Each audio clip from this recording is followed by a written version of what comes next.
All right, hello and welcome back, everyone. So this is the first video of part 6, and part 6 is called "The Return of the Great Mother," which is a little bit of a dramatic name. So I was originally going to call this "The Death of God," but this is a better name for it. You'll see why as we get into it. So let's do it. So this is an overview of part 6 as a whole. So this is all of the stuff that we're going to talk about in part 6. Probably going to be 3 videos. So in the first place, we're going to discuss the fact that in Israel, I think definitely in Israel, probably in Greece as well, there was a suppression of goddess worship. And it wasn't a suppression of goddess worship per se, it was a suppression of imagistic religion. But imagistic religions were associated with goddess worship, generally speaking. And so we're going to look at the symbolic importance of that, given what we've talked about in relation to the symbolism associated with the Great Mother. And we'll see how there's an idea put forward by Leonard Shlain that this tends to happen anytime that doctrinal religions take power. Doctrinal religions tend to have patriarchal masculine gods, whereas imagistic religions have masculine gods and goddesses as well.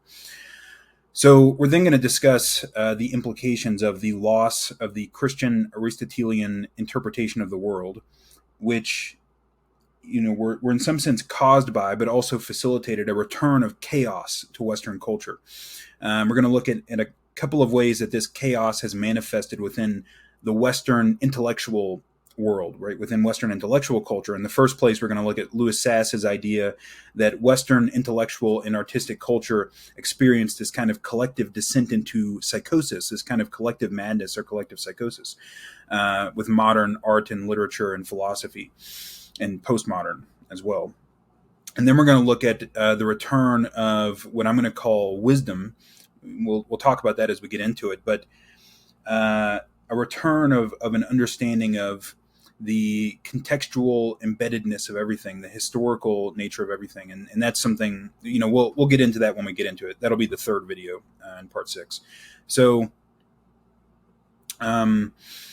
after we talk about the descent into madness of Western culture, we're going to look at intellectual and artistic culture's much more recent turn towards what I consider to be a hyper-effeminate and anti-wisdom religion of, it's been called many things: diversity, equity, and inclusion, social justice, wokeness. The problem with all of these terms is that, in my humble opinion, they get corrupted by social conservatives. Okay, so I'm very far from a social conservative. Okay, so I could give a fuck what you do in your own time, and who cares, right?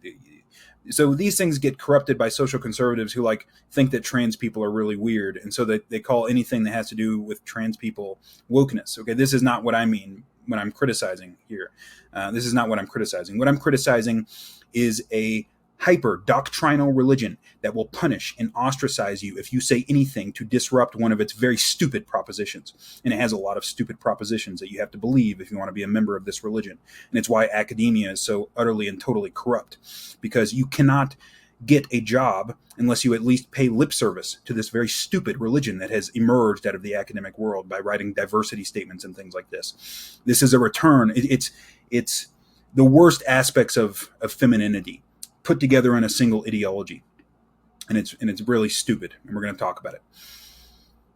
You can tell I don't like it very much. I don't like it very much in part because it's going to keep me from being able to go into academia, because I think it's basically retarded, and I'm not allowed to say that if I'm an academic, and so I can't be an academic because I am going to say it. It is stupid.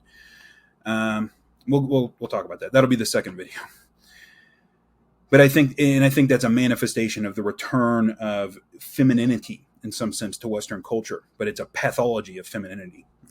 Anyways, we'll get into that. So we're going to end by discussing how, by this discussion of wisdom, right, how a new understanding of the world is emerging out of modern science and philosophy, which reincorporates time and context and novelty and chaos into our worldview.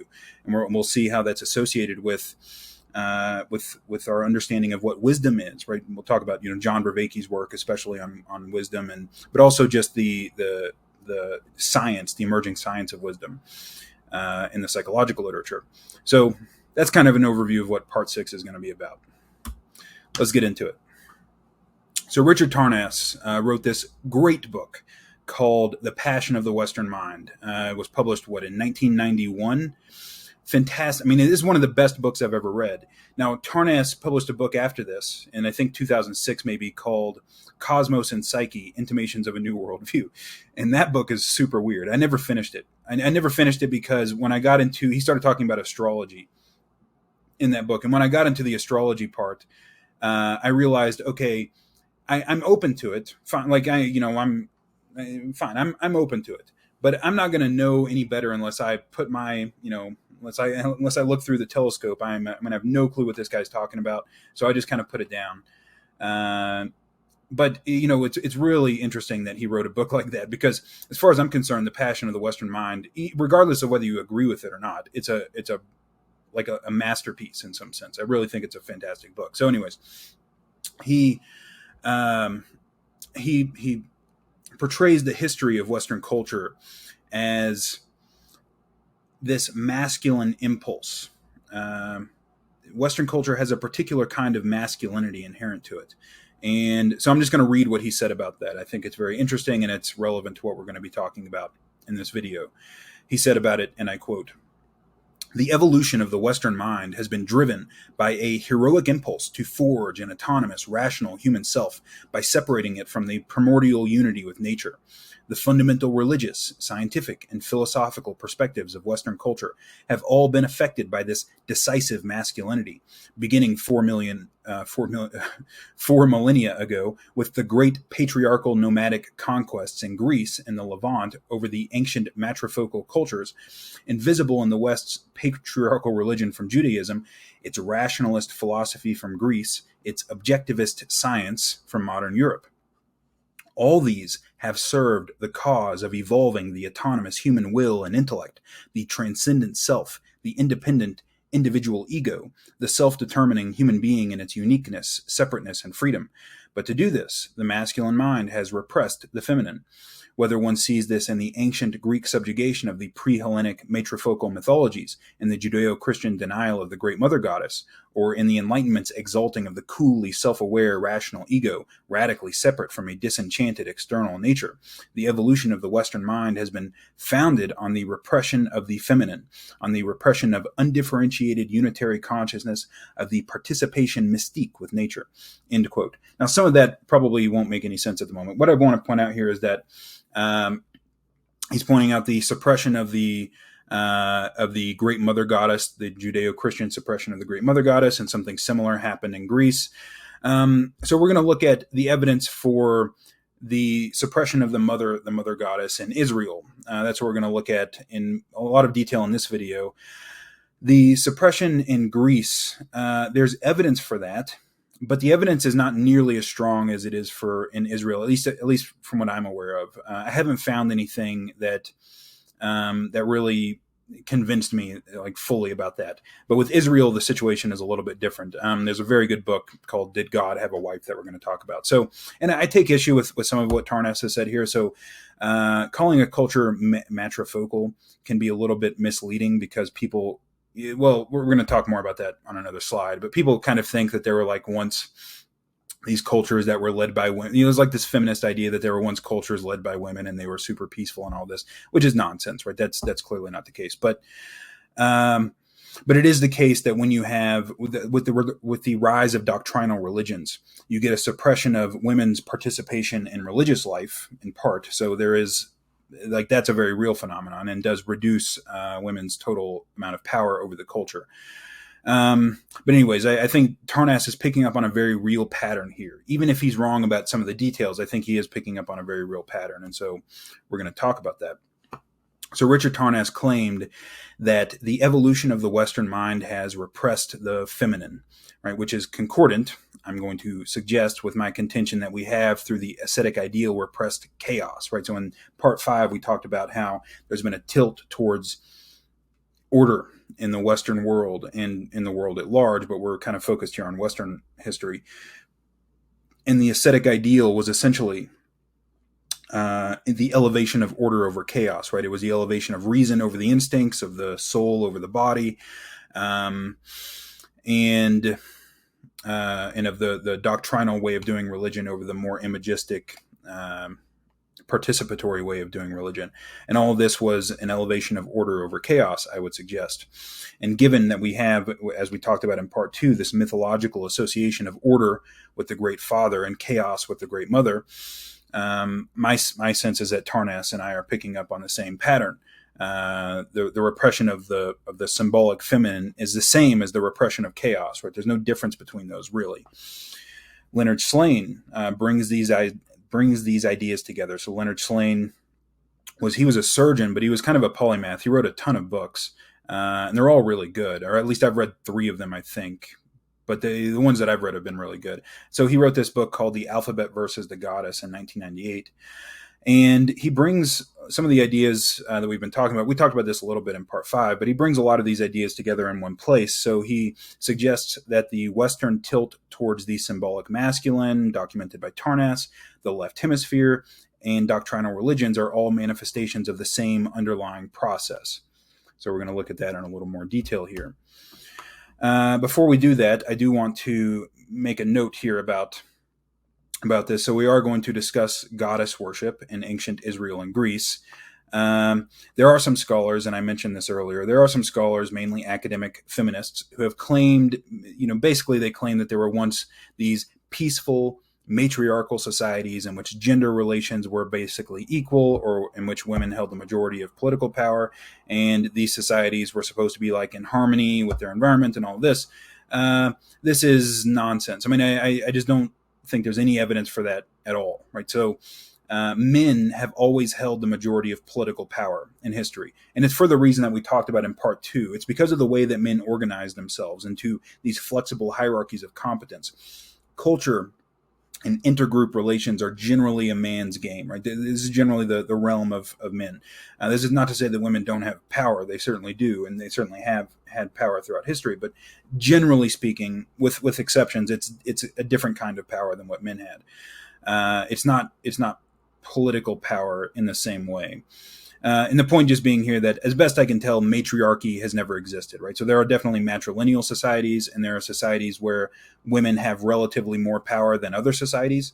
But this is a separate issue from, the issue of matriarchy, what you might call matriarchy, is a totally separate issue from that of goddess worship, right? Those are different things, and we shouldn't confuse them.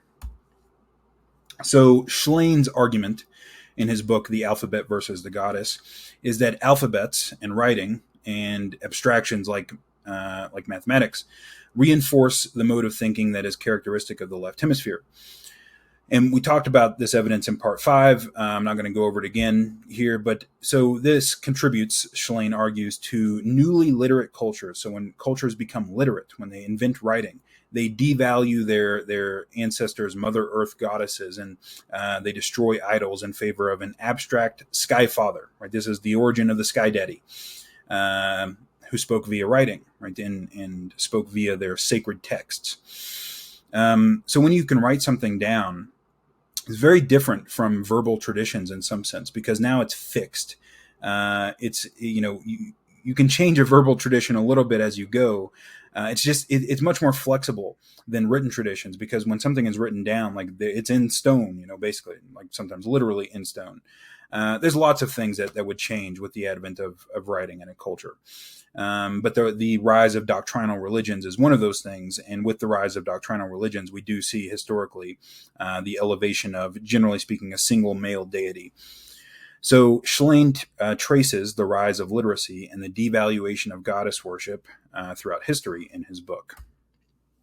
So I'm not going to talk about all of the examples that Shlain put forward. I'm going to focus here mainly on one example, which is Israel.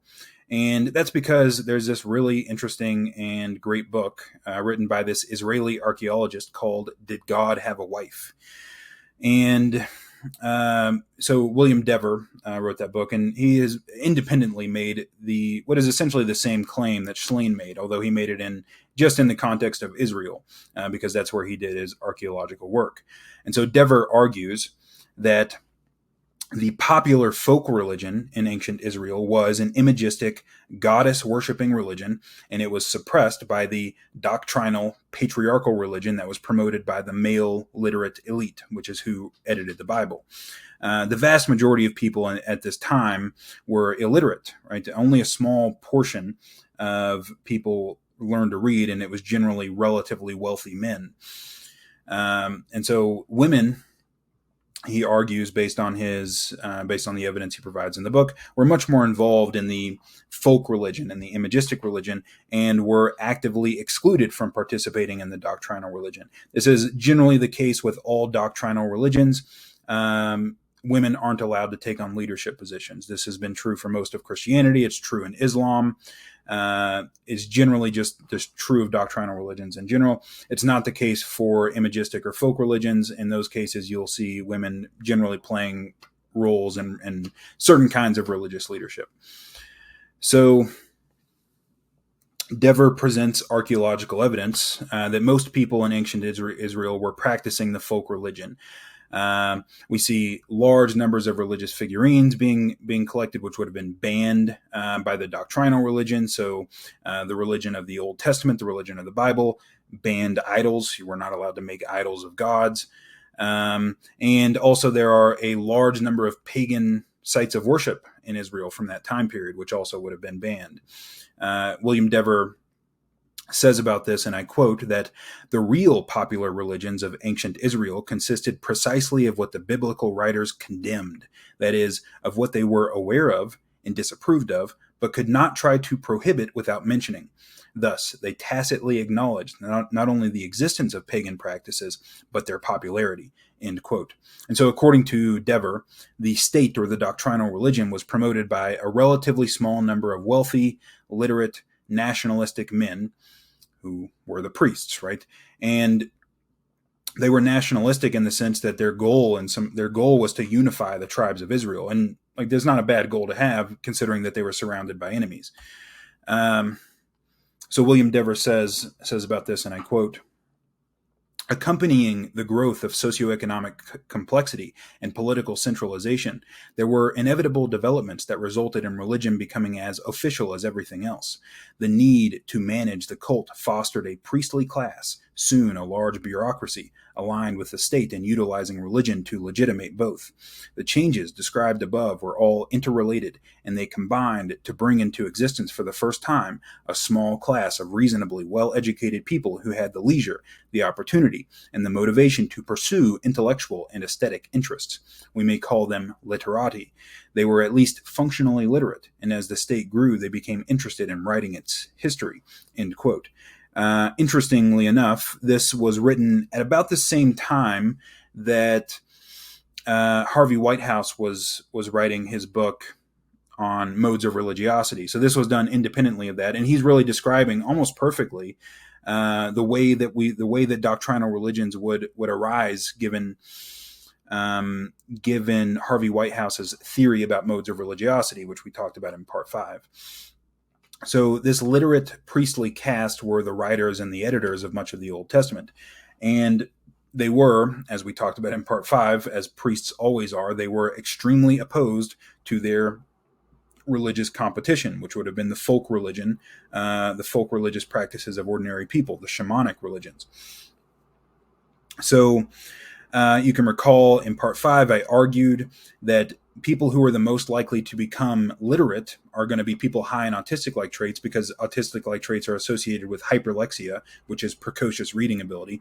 And so the people who are most likely to become priests in these societies would have been people who were relatively high in autistic-like traits, and that they would move the culture towards a system of values and law that would be more amenable to them, right? They like rules-based systems, right? Like that's literally what autism is in some sense.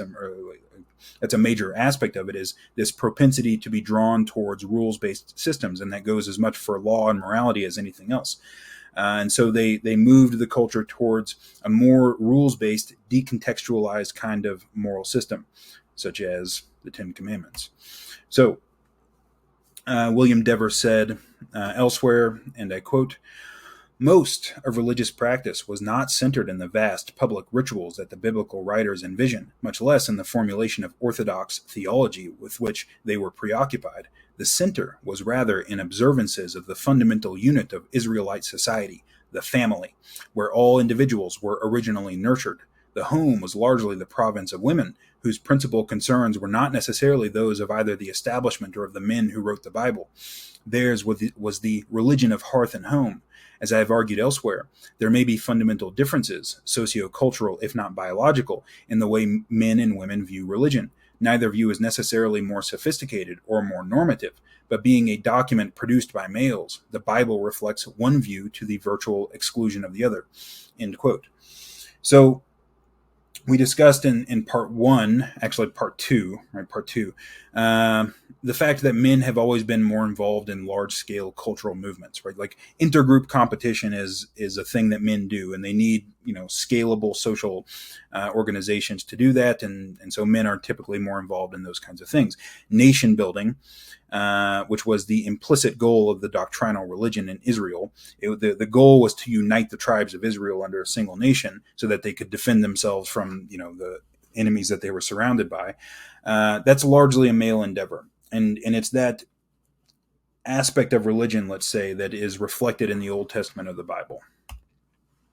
So Dever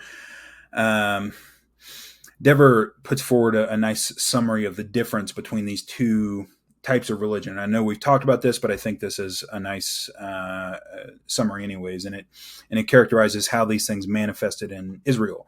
So Dever says that in book religion, belief is primarily intellectual. It's about theology. Piety consists mostly of liturgy or institutional religion, and morality focuses largely on overarching theoretical principles. We can call this the great tradition, that is, the literary tradition, deriving its authority from writings that are considered canonical scripture. This is the characteristic religion of elites, the few who can appreciate great literature and its lofty ideals. This dimension of religion we may characterize as predominantly verbal. On the other hand, we have folk religion, in which belief is mostly intuitive. Piety consists of private and family rituals to ensure well-being, which you might think of as magic, and morality is defined by right relations and charitable acts within the immediate circle. This we can call the little tradition, characterizing the masses as more visceral than verbal. Right, so the book religion was more intellectual. It was more about principles, moral principles, let's say. And the folk religion was more intuitive, right? More embodied, something that you generally don't have to believe in, you participate in it. It's more visceral.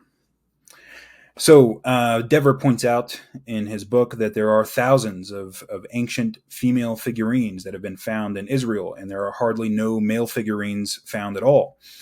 He says about this, and I quote, that male figurines are so rare anywhere in ancient Israel in the 10th to 6th centuries BC that out of some 3,000 Israelite figurines that we have, none but 4 are demonstrably male. A few are uncertain because they are fragmentary. So 3,000 figurines, most of which are identifiably female, a very small portion of which are identifiably male. Dever comments on these female figurines, and he says about this, and I quote, "I would simply observe in passing that 1. These figurines clearly represent Asherah, the principal Israelite female deity and patroness of mothers. 2. Such images of Asherah are hinted at in many biblical passages, always condemnatory, however. 3. They obviously functioned as talismans to aid in conception, childbirth, and lactation. And 4. Their distribution is anything but anomalous. The fact that they occur in all kinds of contexts is proof of their widespread popularity." End quote.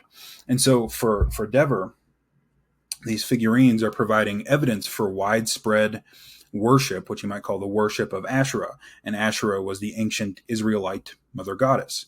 There are multiple references to Asherah in the Old Testament, but they are always about condemning her and condemning people who worship her.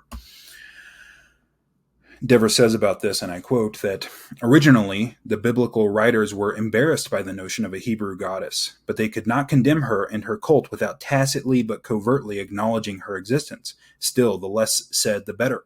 By the time the literary process had produced the final canonical texts, the old mother goddess had been driven underground and all but forgotten. He says elsewhere, and I quote, in folk religion, Asherah may have been Yahweh's consort and thus part of Yahwism, his lady, but to the Orthodox Deuteronomist parties, she was the whore of pagan gods, end quote. And that's in the idea here is that Asherah and Yahweh were once originally considered to be a pair, in the same way that, Baal and Asherah are a pair in Canaanite mythology. I forget the names. So we've seen how the rise of literacy, the rise of a doctrinal religion, led to a tilt towards this doctrinal religion, which I argued in part 5 was more associated with the kind of left hemisphere mode and these symbolically masculine values that Richard Tarnas points out. In one of these cradles of Western civilization, which was Israel, I would say that the other main cradle of Western civilization is Greece, and so the question might be, did something similar occur in Greece? Both Richard Tarnas and Leonard Shlain in their books claim that it did, that there was something similar that happened in Greece. I think that the evidence is less convincing about that. I suspect that it did happen, but I can't make an argument for it because I don't really think that the evidence is like overwhelming or anything. I think that like Dever's book is really great because he presents a lot of evidence for this stuff, and it's pretty convincing. Tarnas and Shlain in their books, they don't present a whole lot of evidence, and the books that they reference about it that I looked at, not my kind of books, right? So like Dever is a very scientifically minded person, and a lot of these books, they tend to be written by people who are a little bit more, I don't know what the word is, woo-woo in their orientation, less scientifically minded people sometimes. And I just don't tend to read books like that, because it's usually a waste of time, at least for my purposes. So yeah, a lot of the research on this subject is also politicized, because there is this kind of like feminist thing going on with this stuff. And when you run across, something like that, it's relatively obvious that somebody has an agenda. And again, Dever's book is not like that at all. He's a real scientist, and he really cared about the truth, in my opinion. So anyways, my point here is just that I think it's likely that something similar happened in Greece, but I'm not so sure about it, right? In terms of Israel, I think it's very clear what, we have a broad outline of basically how it went, right? The rise of this doctrinal religion, which necessarily suppresses imagistic religions, which are far more associated with goddess worship than doctrinal religions tend to be. So, I've got some quotes here. Okay, so so like I said, Tarnas mentions the suppression of goddess worship in Greece, but he doesn't elaborate about it. So he says about it, and I quote, that although the ancient matriarchal mythologies of the indigenous pre-Hellenic societies, including the highly developed Minoan goddess worshipping civilization on Crete, were eventually subordinated to the religion of the conquerors, they were not entirely suppressed, end quote. He suggests, and others have suggested as well, that the mystery rites in Greece, the Dionysian mystery rites, and I think it's Orpheus as well. Anyways, that the mystery rites in Greece were a continuation of the goddess worshipping cult that came before. Again, I don't know enough about that to really comment on it. Shlain, interestingly enough, Shlain apparently got the idea for writing his book while he was visiting Greece, because of the evidence that he found there that there was a goddess worshiping culture that was suppressed. And so he said about that, and I quote, that the thesis of this book occurred to me while I was on a tour of Mediterranean archaeological sites in 1991. Our group had the good fortune to have for its guide a knowledgeable University of Athens professor. At nearly every Greek site we visited, she patiently explained that the shrines we stood before had originally been consecrated to a female deity, and later, for unknown reasons, unknown persons reconsecrated them to a male one. We then traveled to Crete to wander among the impressive remains of Knossos. Elegant palace murals depicted festive court women, girl acrobats, and snake-holding priestesses. mute evidence of women's seemingly high status in Bronze Age Minoan culture, end quote. So again, like, that's not enough for me to like really, throw my hat into the ring on that one. With Israel, again, I'm willing to throw my hat into the ring and say, yeah, we have a pretty good idea of what happened there.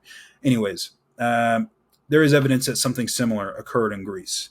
But I don't think anybody has worked out the details there as well as William Dever did for Israel. So symbolically, right, mythologically, as we talked about in part 2, it makes sense that the shift to doctrinal religions would have been accompanied by a suppression of goddess worship or the symbolic feminine. I'm not saying that there's a direct causal relationship here, right? The causal relationship is really hard to suss out. But from the symbolic perspective, it makes perfect sense, right? The Great Mother represents chaos or novelty or anomaly or nature or the unknown. And these doctrinal religions were in large part an attempt to impose order. Right? We talked about this throughout part 5. Right? Like, that's basically what they were. They were the elevation of order over chaos, and so it makes sense from that perspective that they would suppress the mother goddesses, who were a symbolic presentation of chaos. A rejection of the Great Mother is, in the symbolic sense, anyways, a rejection of novelty or the unknown, and a manifestation of a tilt towards too much order, you might say. So Nietzsche, of course, declared the death of God, and this was in some sense a pronouncement about the death of the current order, or the death of the ascetic ideal and the religious structures that had been built to support that. So chaos is back in some sense, right? That's really what Nietzsche was announcing, is that chaos is back. And I think there have been some important manifestations of that chaos in Western culture. The first one, so I'm going to talk about 2 of those, as I've already said in the introduction. The first one was this collective madness, or this collective psychosis that affected Western intellectual and artistic culture. We're going to talk about that in this video.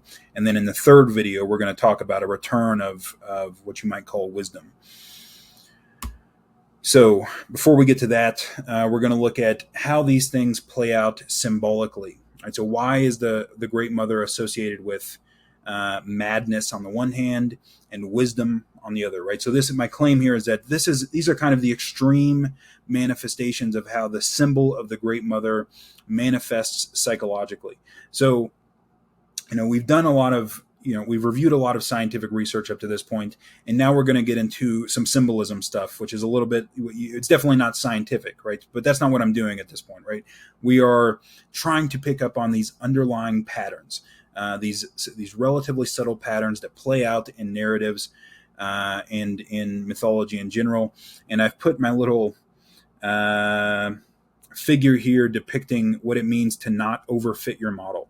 Right, you have to kind of ignore some of the details to pick up on these subtle patterns. Right, this is what people who think symbolically are able to do. It's what Jordan Peterson was able to do in Maps of Meaning, and what somebody like Carl Jung was able to do, to pick up on the symbolic relations between these different, the symbolic patterns that play out in these narratives. So this is what Jordan Peterson said about the Great Mother in her negative guise. So as we talked about in part 2, all of these characters, right, these main characters of the mythological narratives, they have a positive and a negative aspect. And so this is how Jordan Peterson describes the negative aspect of the Great Mother in symbolic terms. He says, so Jordan Peterson said about this, and I quote, "The Great Mother, in her negative guise, is the force that induces the child to cry in the absence of her parents. She is the branches that claw at the night traveler in the depths of the forest. She is the terrible force that motivates the commission of atrocity-planned rape and painful slaughter during the waging of war. She is aggression without the inhibition of fear and guilt, sexuality in the absence of responsibility, dominance without compassion, greed without empathy. She is the Freudian id, unconsciousness contaminated with the unknown and mortal terror, and the flies and the corpse of a kitten. She is everything that jumps in the night, that scratches and bites, that screeches and howls. She is paralyzing dismay, horror, and the screams that accompany madness. The Great Mother aborts children and is the dead fetus, breeds pestilence and is the plague. She makes of the skull something gruesomely compelling and is all skulls herself. To unveil her is to risk madness, to gaze over the abyss, to lose the way, to remember the repressed trauma, end quote. So what Jordan is trying to do there is to just provide a general picture of the symbolism of the terrible aspect of the Great Mother, right? It's chaos. It's the ultimate form of chaos, right? It's everything that goes bump in the night, right? Everything that exists outside of your realm of safety and order. That's the terrible aspect of the Great Mother. Psychologically, I would suggest that the archetypal, psychological state that represents that aspect of the Great Mother is madness. Right? It's the descent into madness, the descent into psychological chaos. I think madness is probably the ultimate form of psychological chaos in some sense, right? Like psychosis. So the positive aspect of the Great Mother is wisdom. Psychologically speaking, anyways, it's wisdom. So this is what Jordan Peterson had to say about the symbolism of the positive aspect of the Great Mother. And I quote, "The positive aspect of the matrix of all being stands in marked contrast to the terrible mother. The beneficial unknown is the source of eternal plenitude and comfort. It is positive femininity, metaphorically speaking, that constitutes the ground for hope itself, for the faith and belief in the essential goodness of things necessary to voluntary maintenance of life and culture. The beneficial sister has, in consequence, acquired breadth and depth of metaphoric mythic representation, equivalent to that of the terrible mother. The beneficent aspect of the matrix of all things, the eternally fecund virgin, because eternally renewed, the mother of the Savior, is the embodiment of the helpful source, a constant aid to painful travail, tragic suffering, and existential concern. Redemptive knowledge itself springs from the generative encounter with the unknown, from exploration of aspects of novel things and novel situations, is part of the potential of things, implicit in them, intrinsic to their nature. This redemptive knowledge is wisdom, knowledge of how to act, generated as a consequence of proper relationship established with the positive aspect of the unknown, the source of all things," end quote. And so wisdom is what comes about when you have the proper relationship with chaos, right? The proper relationship with everything that exists outside of your current understandings and conceptualizations of things. That is the source of wisdom. And so having the right relationship with the positive aspect of the Great Mother, you might say, is it just is wisdom, right? That just is wisdom. So what I'm going to make the case for here is that the death of God, right, what Nietzsche, called the death of God, was the death of the God of the left hemisphere, essentially, the God of order. Right? It was the death of the God of order. And as a result, there has been a resurgence of a kind of cultural chaos. In the first place, it was associated with this collective descent into madness that characterized intellectual and artistic culture in the 20th century.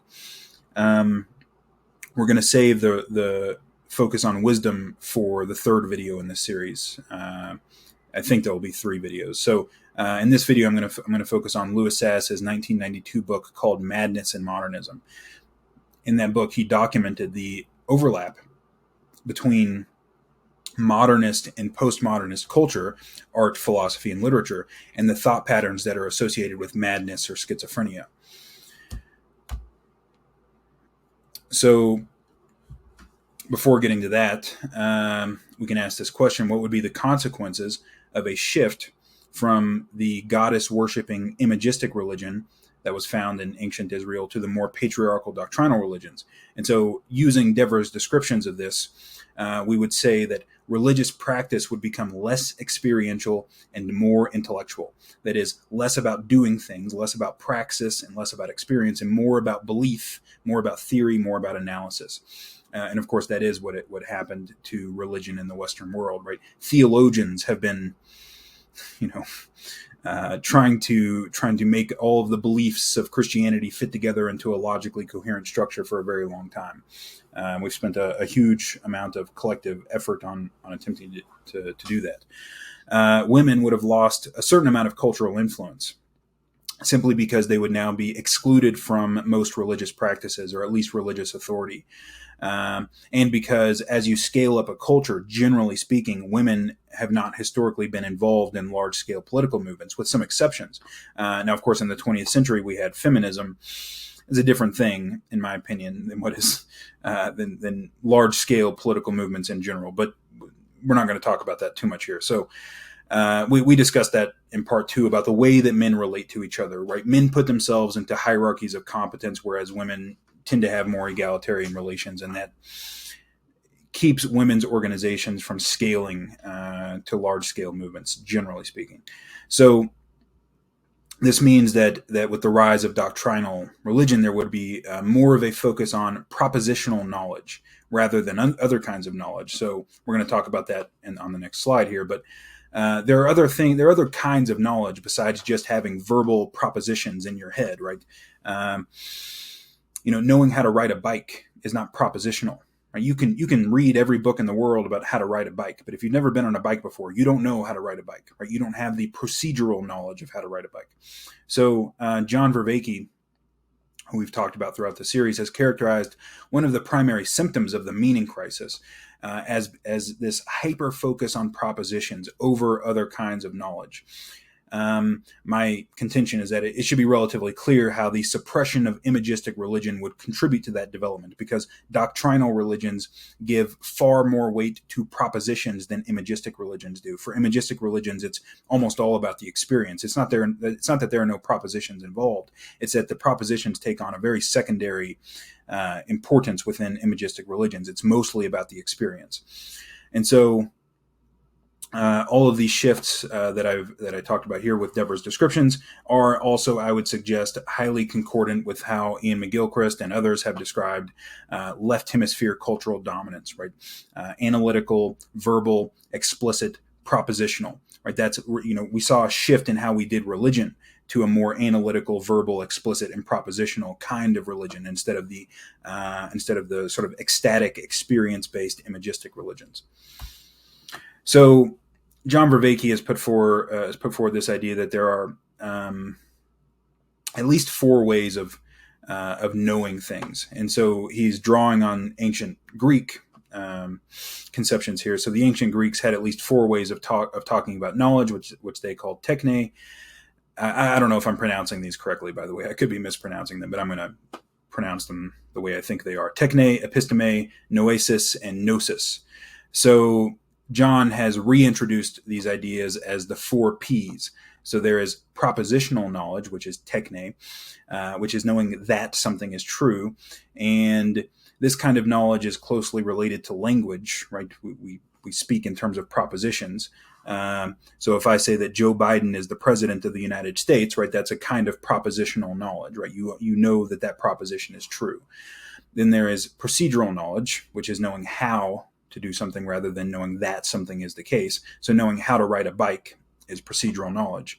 As I said, you don't really know how to ride a bike unless you've practiced riding a bike, right? You can read as much as you want about it. You can have all the propositions about it in the world, but you still don't know how to do it. There is perspectival knowledge. This is knowledge that is reliant on having a certain perspective.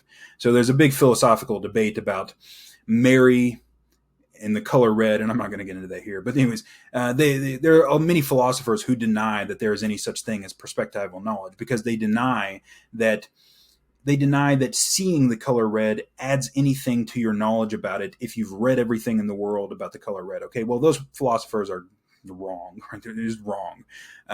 You don't know what red is until you've seen the color red. So if you're somebody who is colorblind, for example, and you've never seen the color red, there's something about it that you don't know. You can read everything that you know. You can read everything there is to read about what the color red is, but until you've seen it, you don't really know like what it is from the perspectival, from the position of perspectival knowledge. And then there is participatory knowledge, which is gnosis. This is knowing what it is like to participate in a particular, what John calls an agent-arena relationship. We won't go into that too much, or to participate in a worldview even.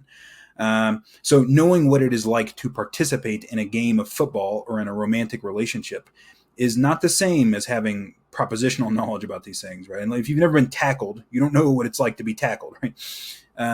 So this is, to participate in a particular agent-arena relationship, where the agent-arena relationship, just to put it very simply, is that you know what your place in this world is, right? So you know what you have a conception of what the world is like, the arena is, and what you as an agent are there to do. which you have a clear agent-arena relationship within the realm of playing a football game, right? Like, you know what your role is as an agent, you know what the arena is that you are participating in, the rules of the game, let's say. And so that's participatory knowledge. So, according to Vervaeke, and I agree with him, we have largely lost touch with the importance of procedural, perspectival, and participatory knowledge. We've given an undue focus to propositions, to beliefs.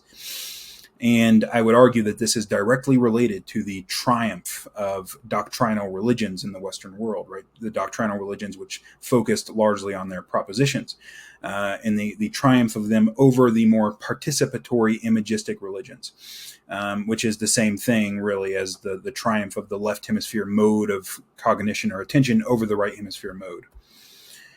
So, I'm not making a moral judgment about this. I think that it's simply the case that the shift to doctrinal religions was a necessary outcome of cultural group selection processes after the advent of agriculture, because imagistic religions are not scalable, right? At least not in the form that they've been done forever.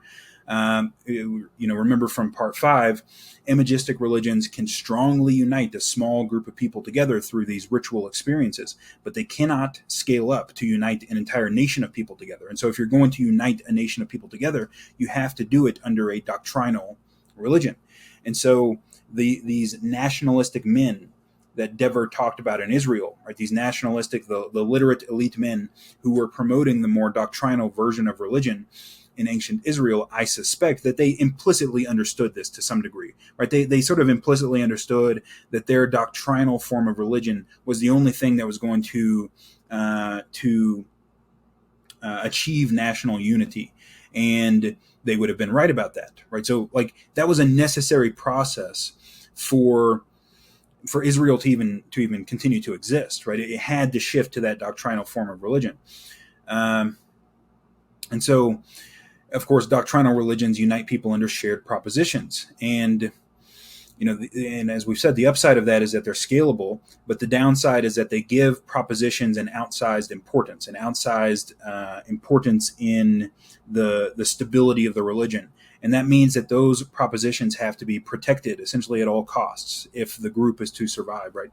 And this means that doctrinal religions are fragile, right? They're fragile in the face of new information. Anything that disrupts the underlying propositions can disrupt the whole framework.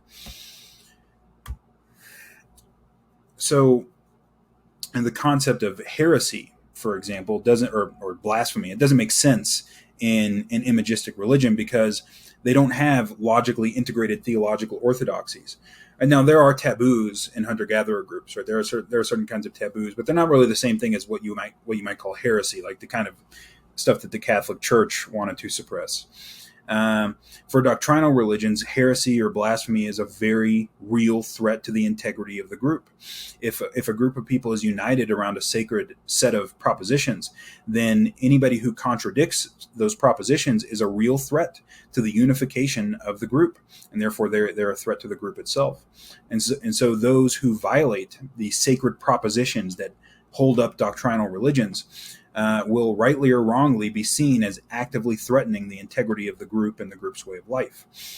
So we're gonna skip a lot of history here and move straight from ancient Israel or Greece to talk about late European history. For a more detailed version of this, Vervaeke goes over a historical argument in a lot of detail in his YouTube series. We might have some disagreements about things like romanticism, like the Romantic movement. I think I'm a little bit less harsh on the Romantics than Vervaeke is, but he does a very good job of tracing the history of the meaning crisis. And so I'm not going to do that in any detail here. My point is only to establish that this tilt towards the doctrinal mode of religiosity, which gave undue importance to propositions, has roots in both of the Western world's main cultural heritages. So Israel through the rise of doctrinal theology, but also Greece because Greece elevated philosophy. Right? We had this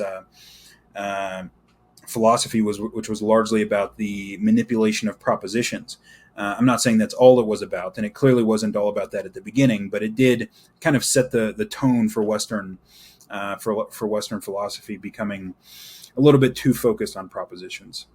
So David Wooten wrote this very nice book called The Invention of Science, A History of the Scientific Revolution.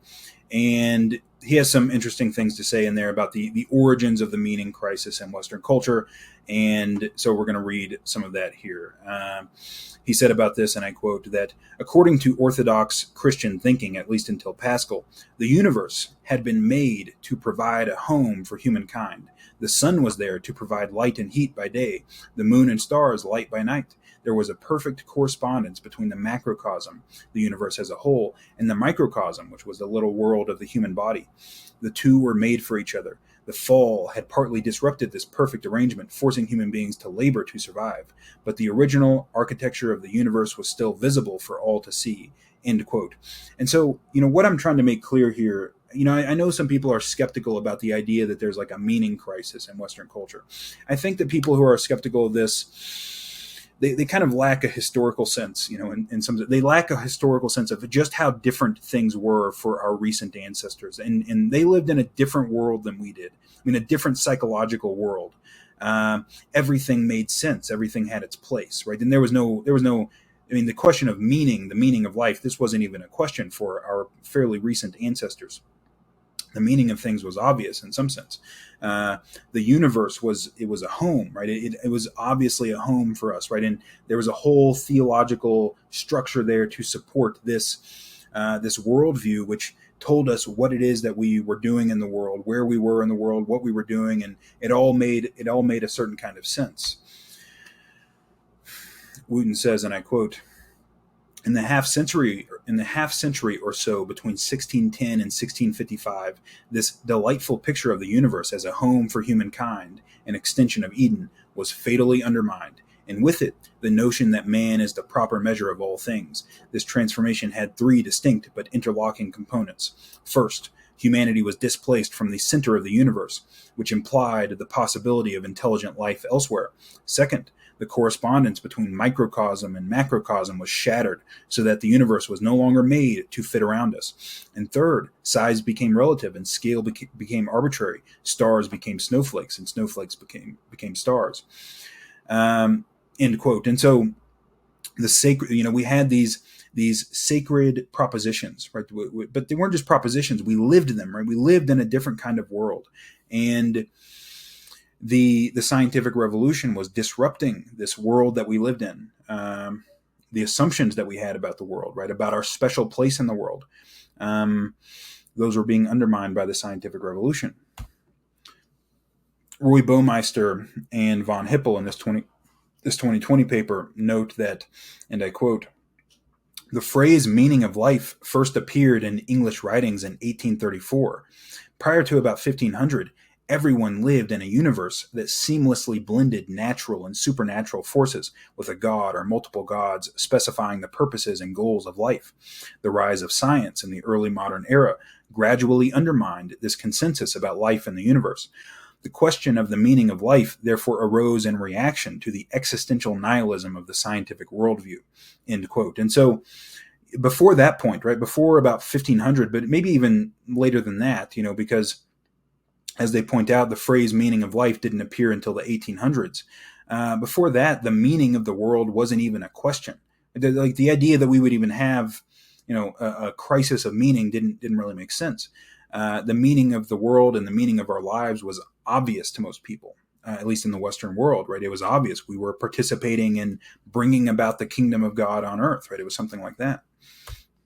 So Vervaeke and colleagues, John Vervaeke and his colleagues in this very nice book, Zombies in Western Culture, which we talked about a little bit in part one, they identified these three orders that characterized the Christian Aristotelian worldview that propped up our sense of meaning in the world, let's say. And so they call these the nomological, the narrative and the normative orders. And so we're just going to do a brief, I'm going to try to be as brief as I can about it, but a brief review of what these orders were so that we can kind of get an understanding of what was lost when we lost this worldview, right? I think it's important to have a sense of the, of the kind of world that our ancestors lived in and the kind of world that we emerged into after the Enlightenment. And so the nomological order, and nomological just means having to do with laws or rules. The nomological order consisted of, and I quote, a powerful affinity between objective reality and subjective perception. This worldview had two components: an account of how the mind viewed the world, and an account of how that world was structured. For Aristotle, these accounts were integrated and mutually supporting. Everything moved with purpose in this worldview, and an intrinsic sense of belonging coordinated the natural direction of all actions and objects, like smoke to clouds, objects to earth, and so on. The earth was at the center of a purposeful cosmos, an inherently beautiful and ordered place that made sense to us, resonated with our experience, and gave us the sense of understanding the world and our place within it. So that's the nomological order. We were at the center of a meaningful cosmos. And we understood the world that we lived in. We understood our place in it. We understood what we were supposed to be doing there. And then we didn't. The narrative order is the second one. And so they say, and I quote, that in the Greek world, time, like the heavens, was understood as a cyclical movement. For the Christians, however, following the Jews and Zoroastrians before them, time was a line with a narrative consisting of a beginning, middle, and end. Moreover, it was the unfolding of a story, the creation, fall, and redemption of the world. This meta-narrative applied to Aristotle's purposeful cosmos anchored the affinity of person and universe to the symbolic narrative of Christ's death and resurrection. This singular intervening event turned the repeating cycle into a single arc, creating a definite telos within a single cosmic story and a climax for all converging purposes in Aristotle's perfectly coherent universe. This meta-narrative teleology, which we will call the narrative order, provided an overarching story into which the minutiae of the cosmos, individuals and their own stories, could fit and belong.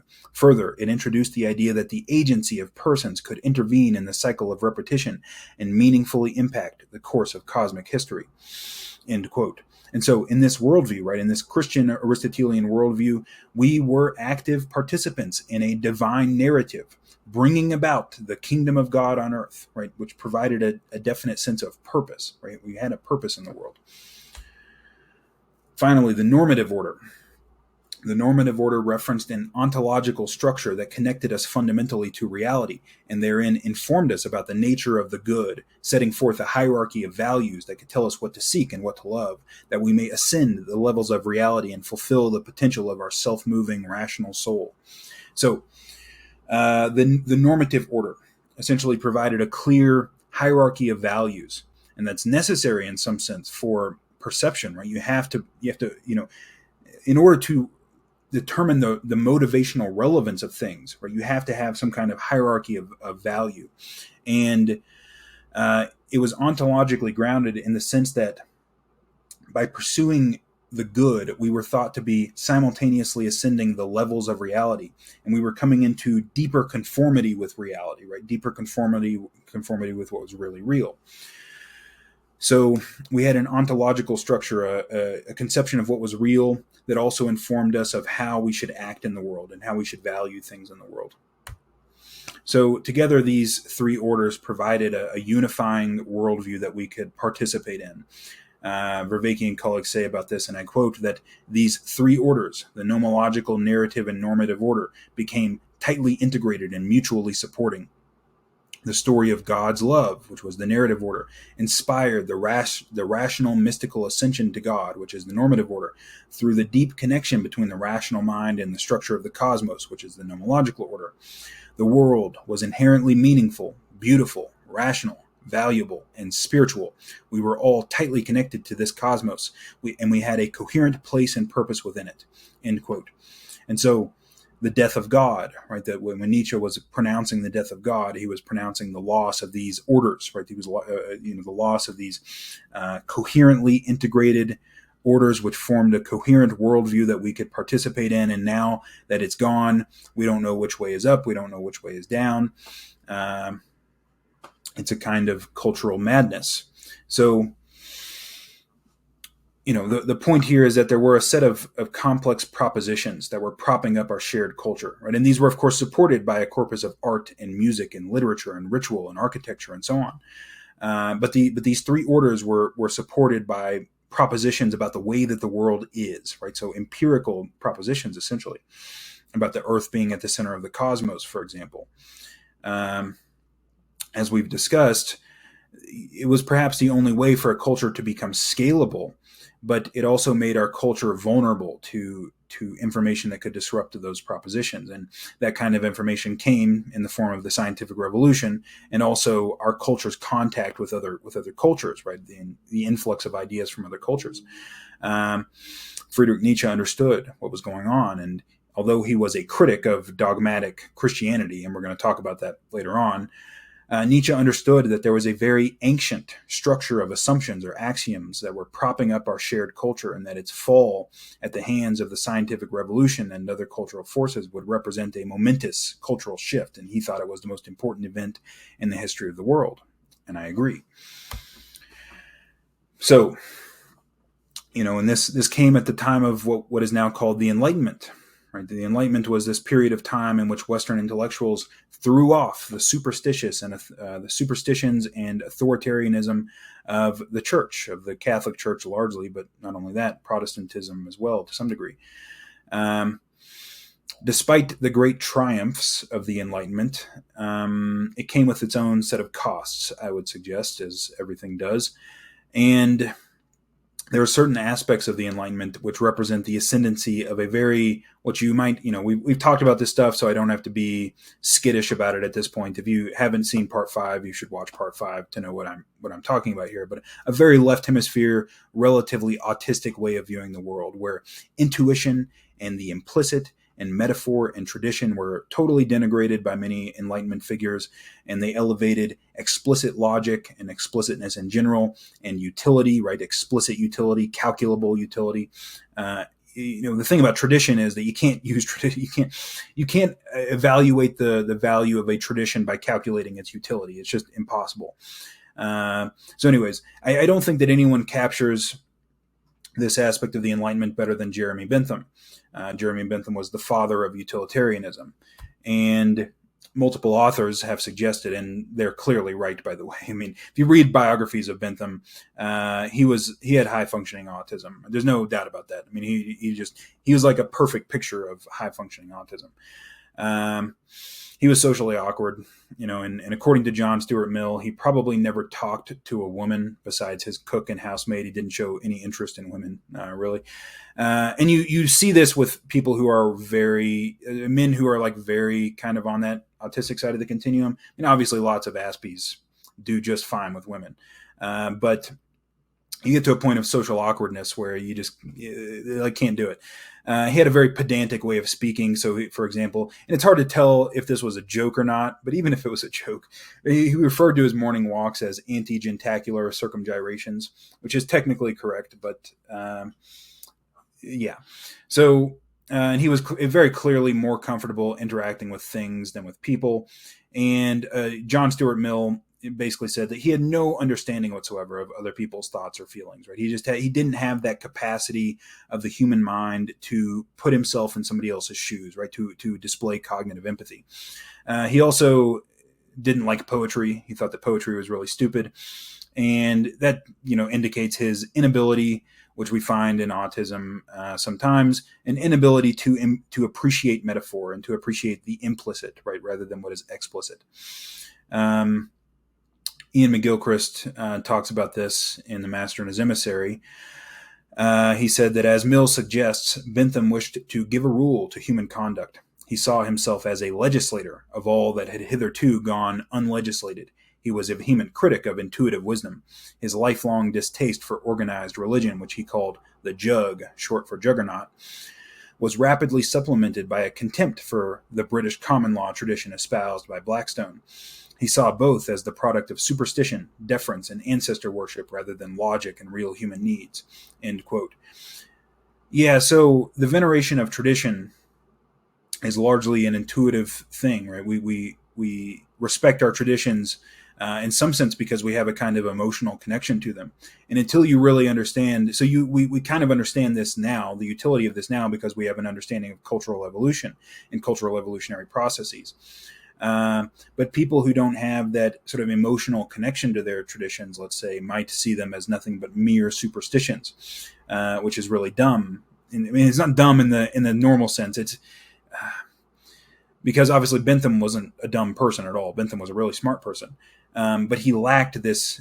He lacked this intuition, right? He lacked this understanding that is visceral instead of rational.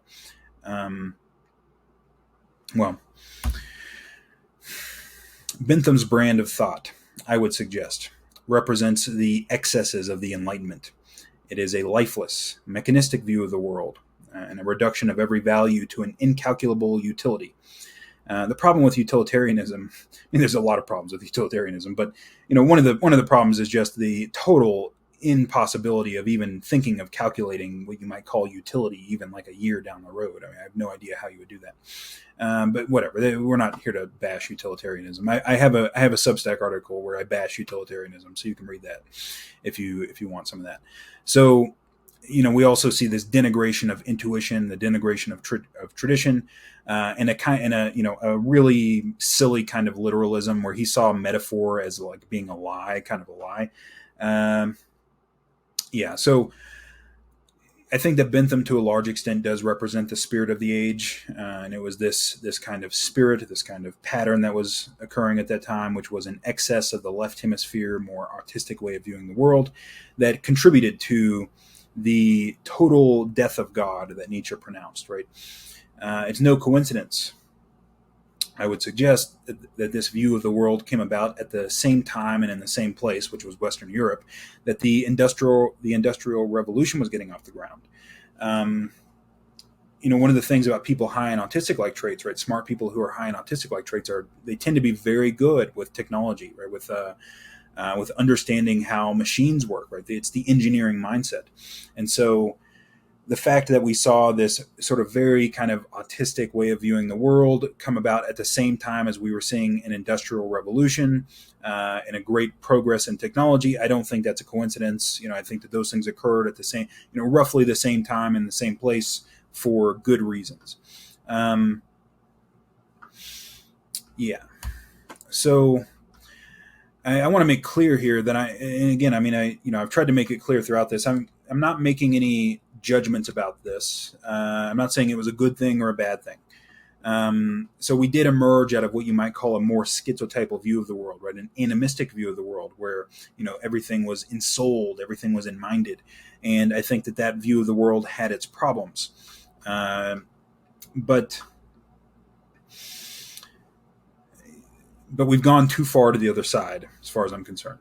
So, but I do believe that this tilt towards the more autistic or relatively left hemisphere style of thinking has been associated with our great technological progress, which I think has been a good thing on the whole, despite the fact that we might blow ourselves up.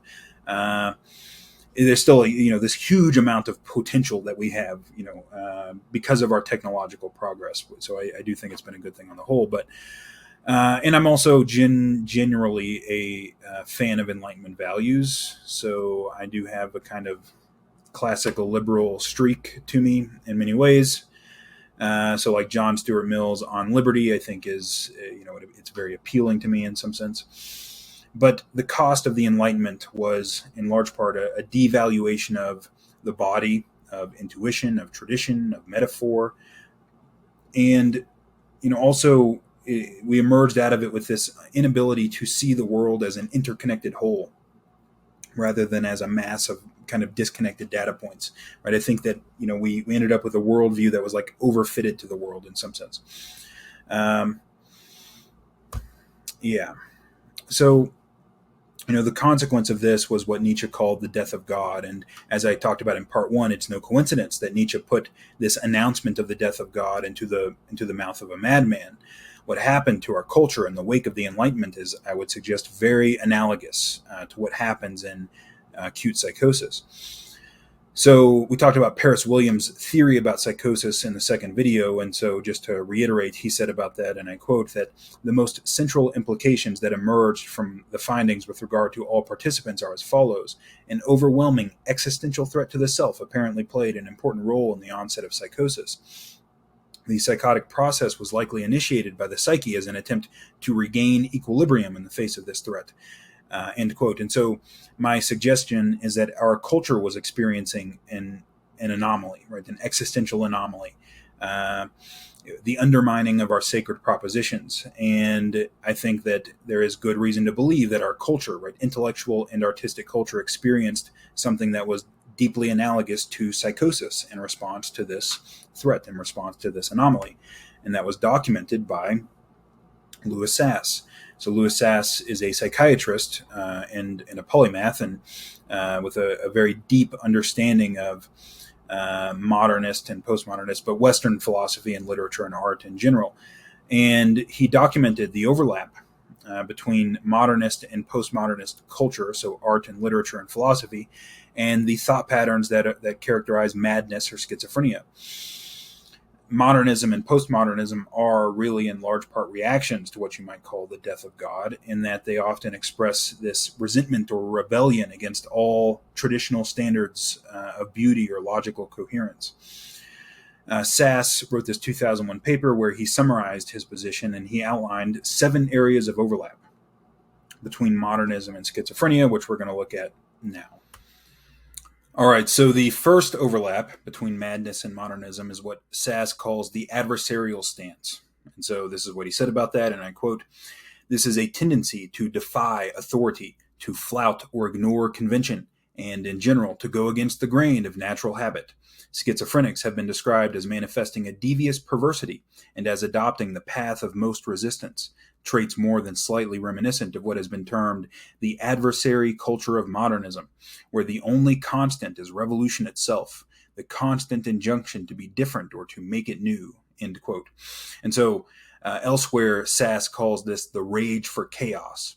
Right, so in madness and in modernism, right, we see a rage for chaos, a continual desire for the new and different. And it seems to me that this is a consequence. This is a consequence of having no stable foundation for your perception or your beliefs or anything like that, right? There's no stable foundation. There's nothing to sort of cling on to. And so you're constantly, going through different options in some sense, trying to find some kind of foundation. At least that's one way of looking at it. So the second overlap is what Sass calls perspectivism and relativism.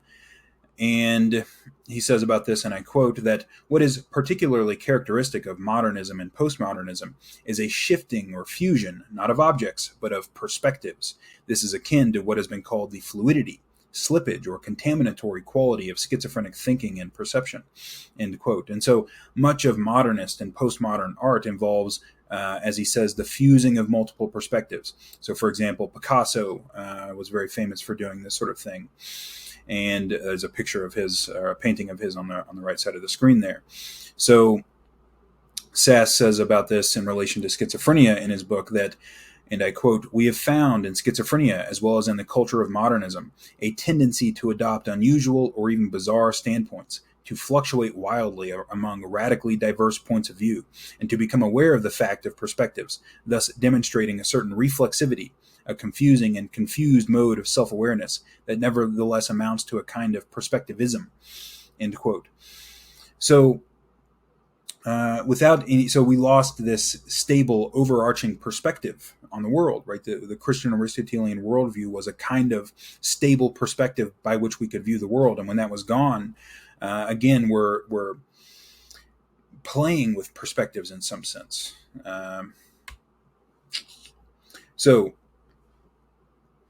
The consequence of perspectivism, which can be found in both madness, and that's especially associated with the negative symptoms of schizophrenia, and modernism, is an extreme kind of relativism. So Sass says about this, and I quote, that the consequence of such proliferation of perspectives is the loss of any single overarching perspective, any selective principle or hierarchy of significance, which results in the conjuring of a world where anything can stand for anything, where the merest detail can loom up as the most momentous event, and a heroism of doubt can lead to a refusal or incapacity to make any choices at all. So we've talked about relevance realization at this point. This is a problem of being able to realize what is relevant.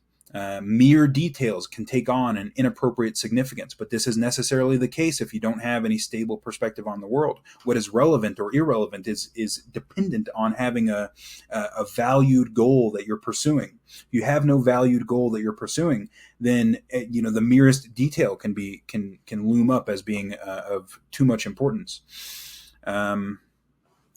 Relevance realization is impossible without some kind of hierarchy of values or hierarchy of significance in order to rank order things in terms of their relevance. So third, Sass argues that there is what he calls a certain fragmentation and passivization of the ego that is found in both schizophrenia and modernism. And so this is how he describes that, and I quote, "This is a loss of the self's sense of unity and control and of its capacity for voluntary action or effective interaction with the objective world.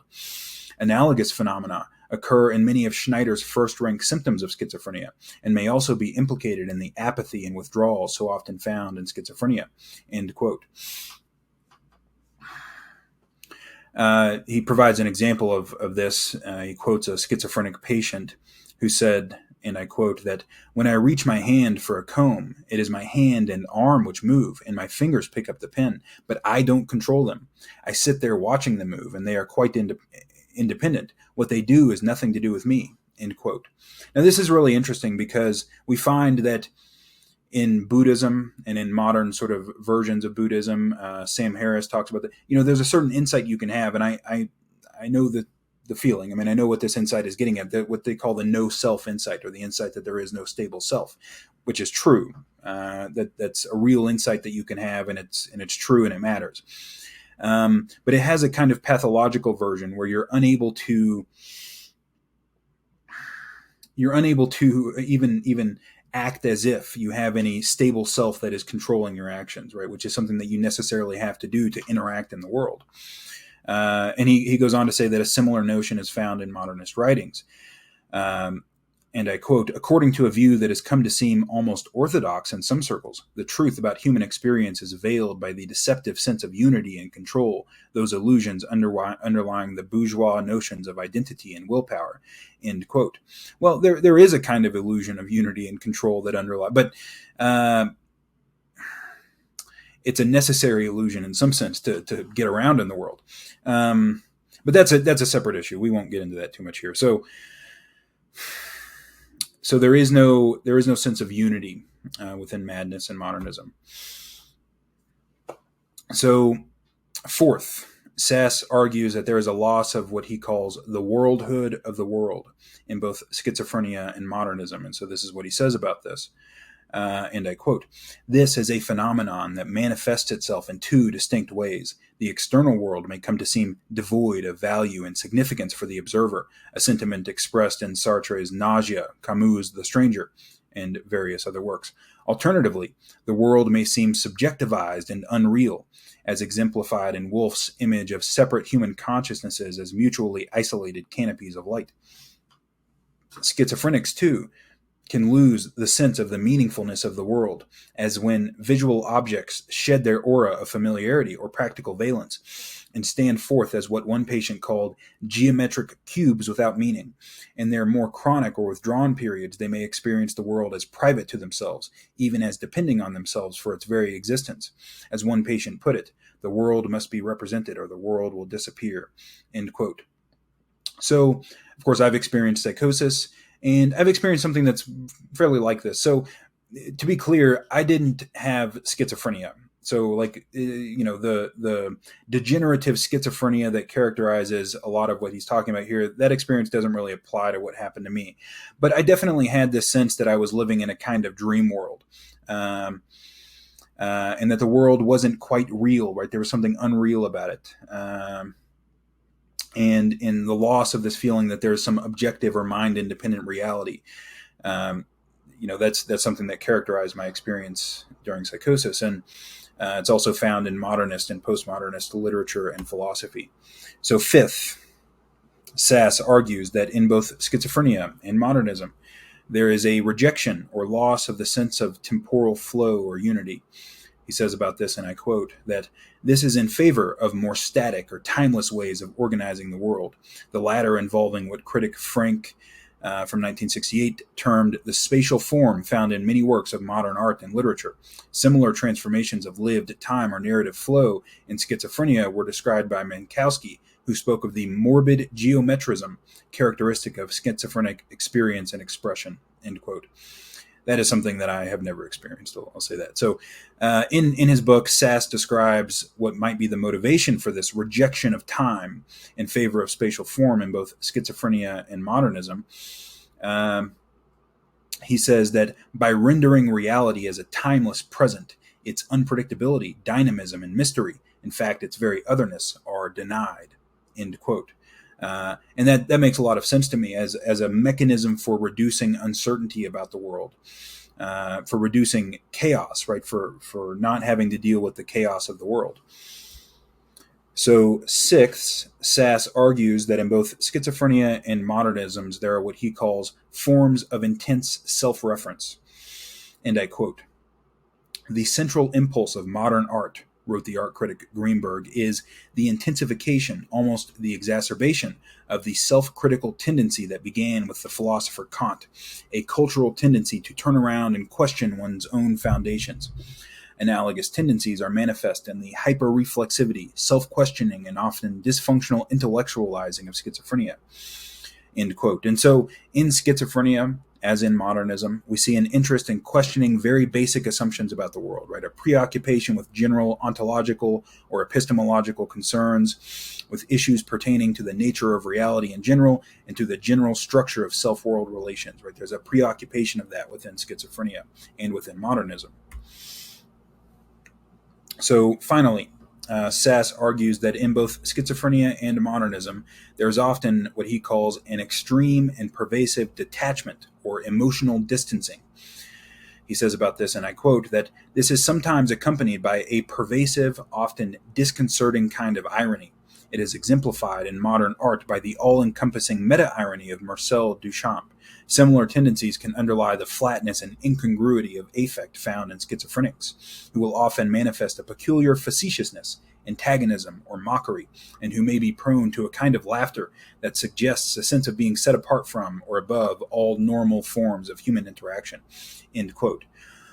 And so in both schizophrenia and in modernism, one may get a sense that there is a detachment from the practical concerns of everyday life and setting oneself above the practical concerns of everyday life through irony or mockery. Right? They're above the petty concerns of everyday action in the world. So what is it? Right? So assuming, obviously that was a very brief version of Louis Sass's argument. This book, I think, is like 400 pages long, and he goes into it in a lot more detail than I could here. So, and I'm convinced by his argument. So we're going to assume that he's correct for the purposes of this video. What can account for this overlap between the thought processes that characterize modernism and postmodernism and those that characterize madness? So I've talked before about the fact that the death of God may have represented the same kind of existential anomaly that often precedes a psychotic episode. And I had one that preceded my own episode, my own first episode anyways. And, commenting on the shamanic initiatory crisis, Jordan Peterson said in Maps of Meaning that every major step forward has some aspect of the revolutionary descent into madness. And so, end quote. And so, the death of God, right, it was necessarily a descent into chaos, right? Our culture, our intellectual and artistic culture experienced this kind of collective descent into chaos, and we were trying to get our bearings on things. And some of that was pathological, but some of it was just necessary, right? It was just the necessary consequence of having no more perspective by which you could, stable perspective by which you could view the world. And so both Paris Williams and Jordan Peterson's analysis of this implies that our cultural descent into madness was a necessary part of a process of renewal in the face of this existential anomaly. And of course, these processes may or may not be successful, or they may be successful to a lesser or greater degree. So we have here just recapitulating this figure that I've used before. So in the first place, we have the Christian Aristotelian worldview, this stable perspective. We have the scientific revolution and our contact with outside cultures, which represented this anomalous information, which disrupted that worldview, the death of God, and this descent into cultural fractionation and madness. And then the reemergence, right? Well, the reemergence into what exactly? And that's what I'm trying to communicate with this series of videos, really. But now I want to say something about this because, I'm a proponent of the diametric model of autism and psychosis, and it may seem strange in some sense that my argument implies that, our culture was tilted towards a worldview that was characteristic of autistic-like traits, let's say, and that was in part what led to our culture's descent into something that was analogous to psychosis. It may seem like there's something contradictory here, but I don't think there is at all, right? It's it's a timeless truth, right? It's a cliche almost that too much order breeds chaos, and that too much chaos will inevitably lead to some kind of emergent order. That's the Tao, essentially. And it was precisely our culture's shift towards too much order, which made us fragile.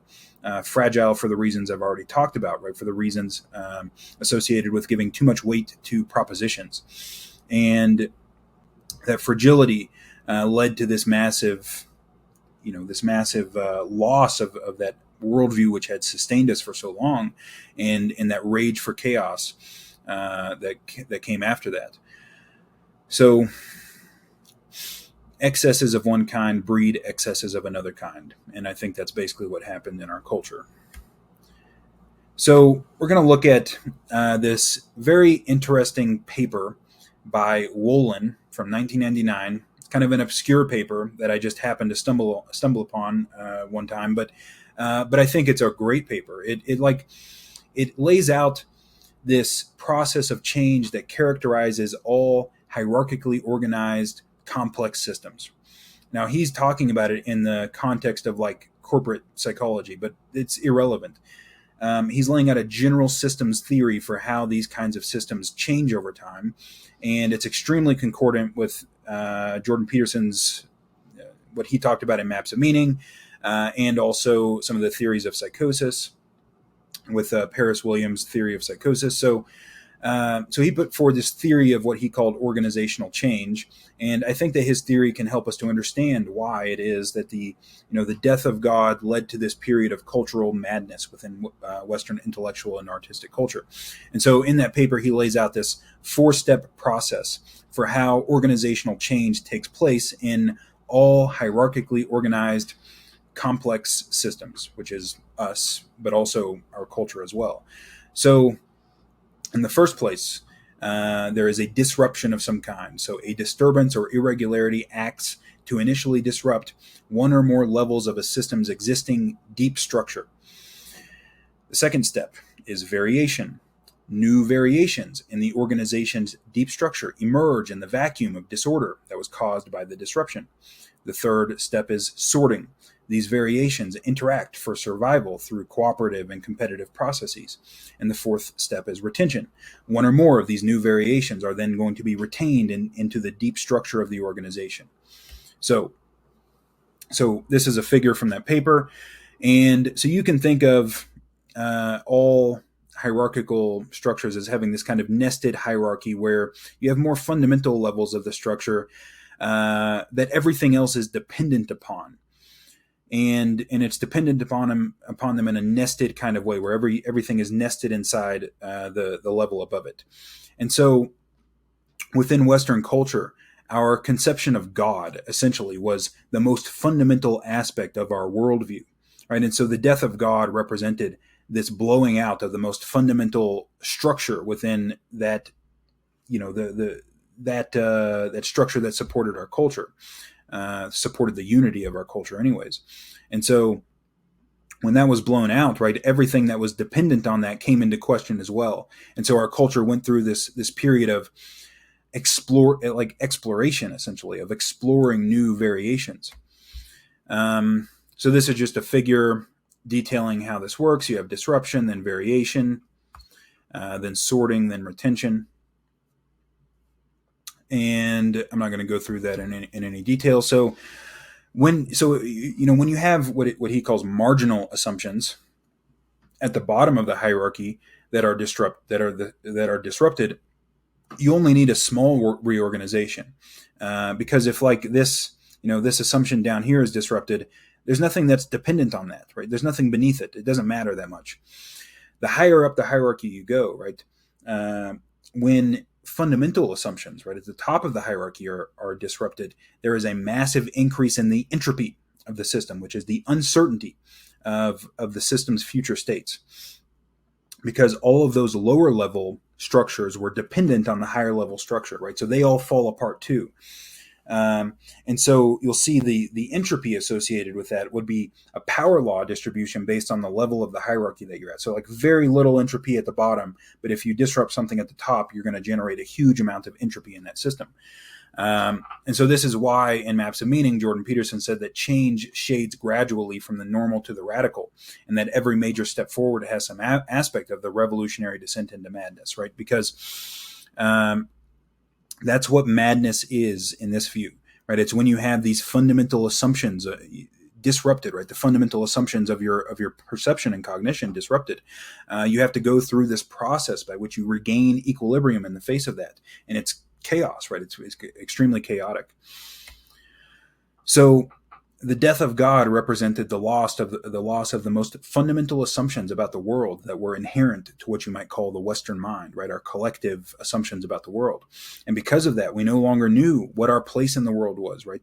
We no longer believed that we had a place in the world or what kind of creatures we were and things like that. And so from this perspective, right, going through a period of cultural madness was the only possible conclusion, because we had to sort ourselves out. We had to go through this process of creating lots of different variations and then selecting from those variations. But the creating of the variations part, that's necessary, and it's part of that madness part. So overview. So that's it for video 1, basically.